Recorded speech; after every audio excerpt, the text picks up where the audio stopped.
Ngayon ay samahan nyo naman ako na na mag-diagnose itong electric fan na to dahil mahina ang tagpo, pero yan freewheeling naman.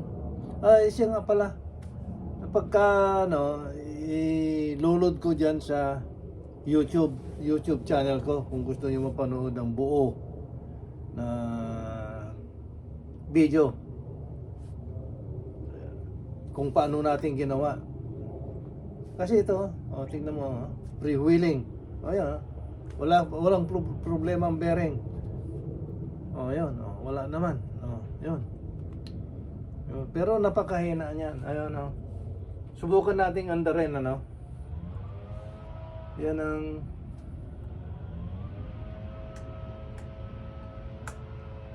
yan, number 1. Ayan, tingnan mo. Napakahina.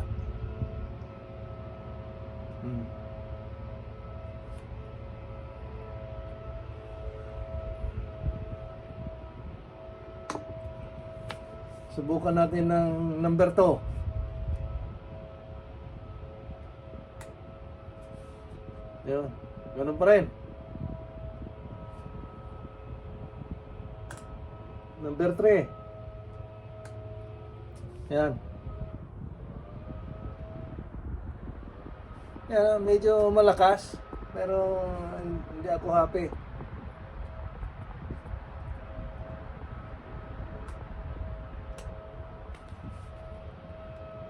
Yan tingnan ninyo Ayan, titigilan natin. Yan mapapatigil. Dapat hindi. Palagay natin sa sa mas mataas kung mapigil pa natin. Number 2 na yan. Tigilin natin. Ganun din. Number 3.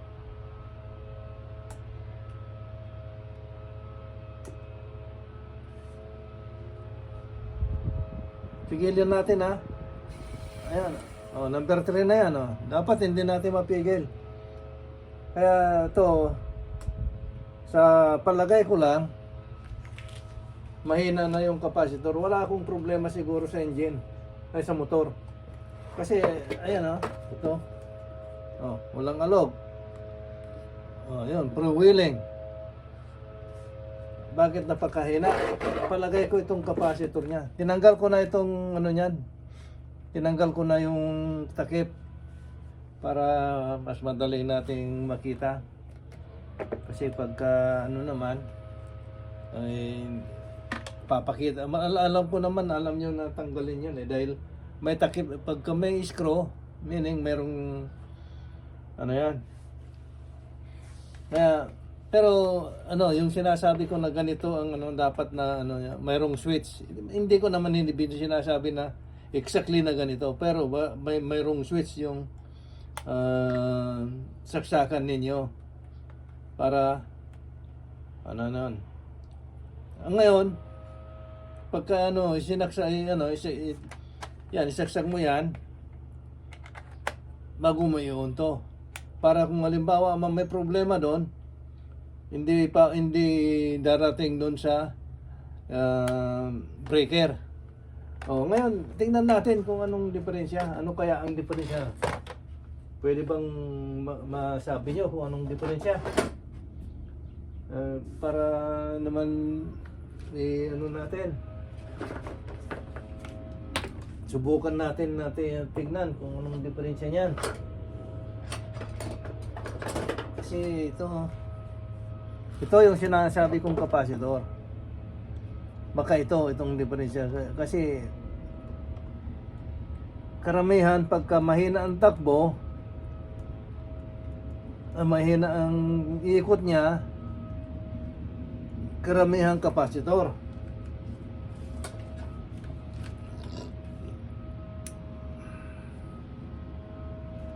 Tapos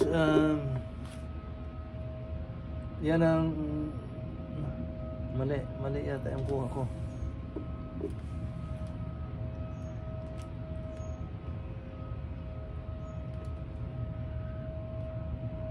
Yung palang yan, yung sa gear.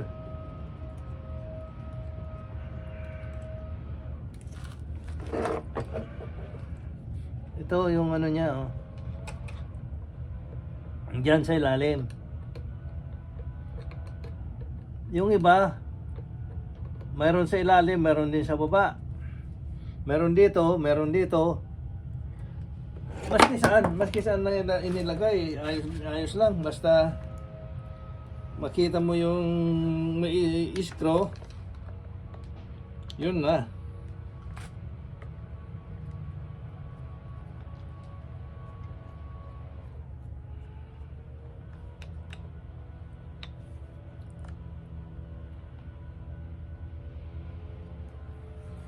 Hindi, subukan natin kung tama yung diagnose natin na capacitor. Kung hindi, hindi.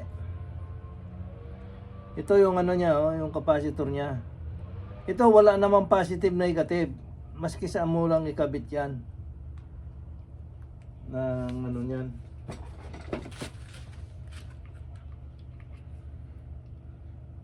Masira, sira na rin lang eh. Bago natin dalhin dun sa magagawa, pagagawa pa natin, subukan natin muna.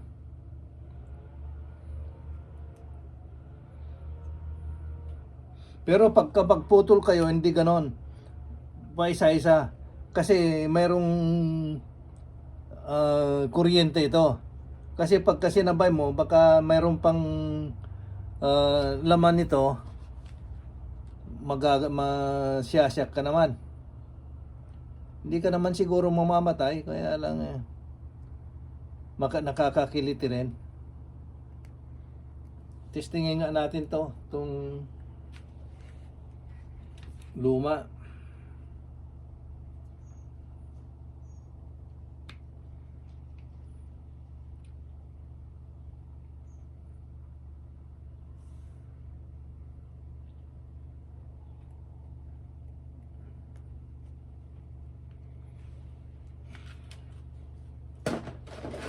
Yan, bago mo i-testing, dapat i-discharge mo muna to. Dapat meron kang ganito na rubber o naka gloves ka ng rubber. Ayan, ang gano'n, no? Ipitin mo dyan. Kasi baka may laman eh. Ayan, no?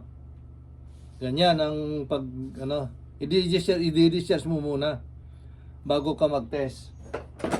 Ngayon, i-test natin itong luma.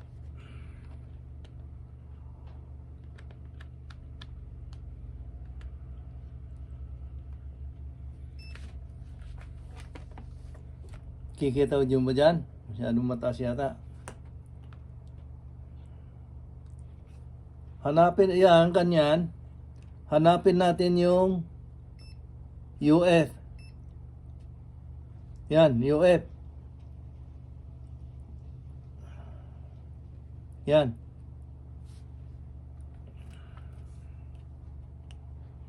Saan ba may lalagay ito para makita? Eh, hindi bali na. Iipit ko na lang muna to. Ito, ang nakalagay dito is 4, yan o, makikita nyo, 4 microfarad, 4 UF.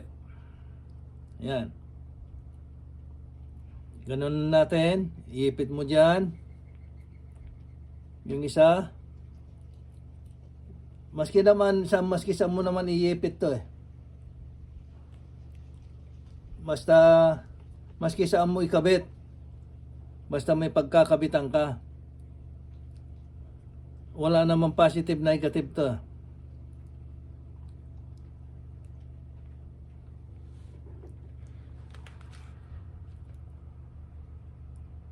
Ba, ayos pa to ah.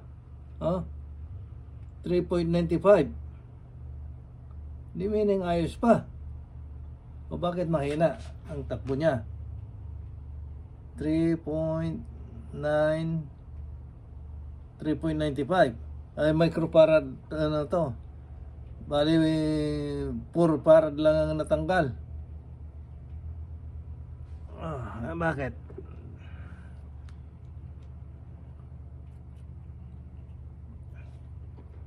Pero subukan natin ito. Ito, 4UF. Yan. Parehas na parehas yung ano, tinanggal natin.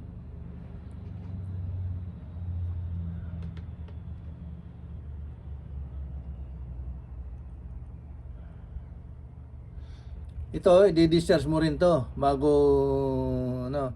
Ito tinanggal ko sa ano. Hindi luma to, luma rin to. Tinanggal ko yung sirang electric fan. Kaya tingnan natin kung ano rin ang reading nito. 3.99. Ayun, ayos.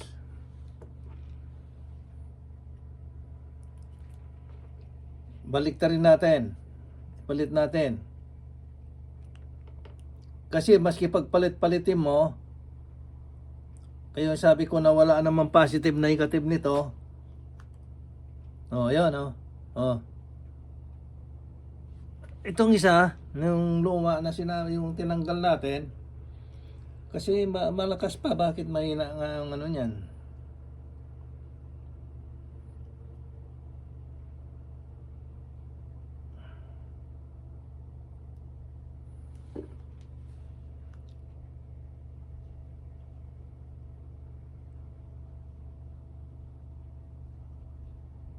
Oh, mahina sa kabila. Oh.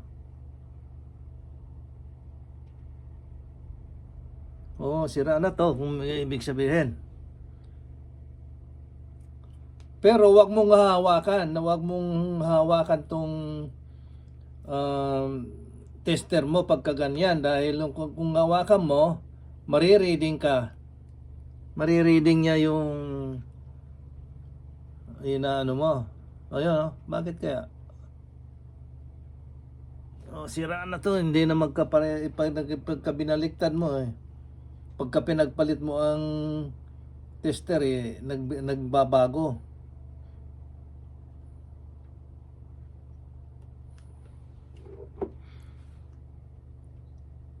Oh. So ano natin? Hindi 'yun ang ano. Ito dito tingnan natin dito sa ipalit natin kung pwede. Kung merong pagbabago. Kung magbabago, tama. Pero kung hindi, sabi ko na sira na rin lang eh.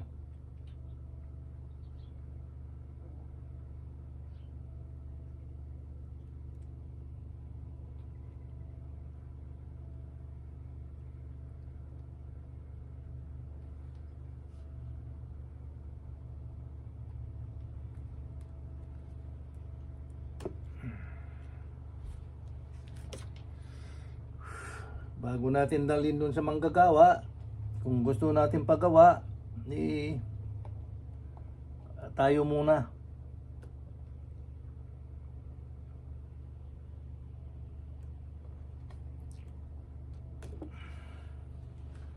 Ganun ang ginagawa ko. Talaga na ano, hindi sa pagka ayaw nang umandar, dadalhin ko kaagad sa manggagawa. Sa akin hindi. Maski yung mga sasakyan, basta nagka-diferensya, gagawin ko muna. Susubukan ko muna. Kung magawa ko, di magaling. Kung hindi, hindi.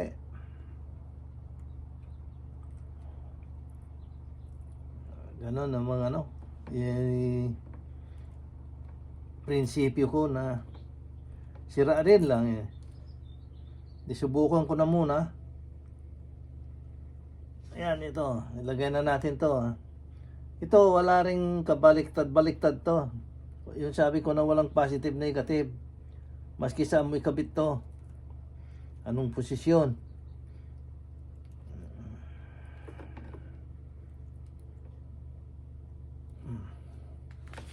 O ngayon, subukan natin. bago tayo magdesisyon kung anong diferensya. Mayroong diferensya o yung may-ari ang may diferensya.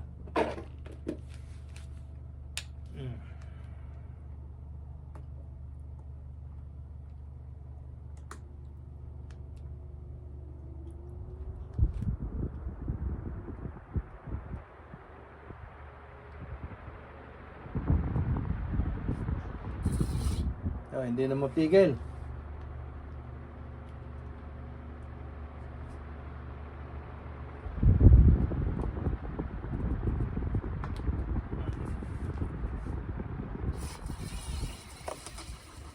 Oo, mahina ng motor. Yan, motor ng diferensya. Oo. Kasi ayun o, titigilin mo, ganun pa rin o. Kaya motor na ang diferensya, hindi ito. At least nasubukan natin. Yun. Mahina nang hindi yung motor. Okay? Yan, ganun lang ang pag-test. Yung sabi ko nasira rin lang, hindi kailangan na palitan ng motor. Sige, pagka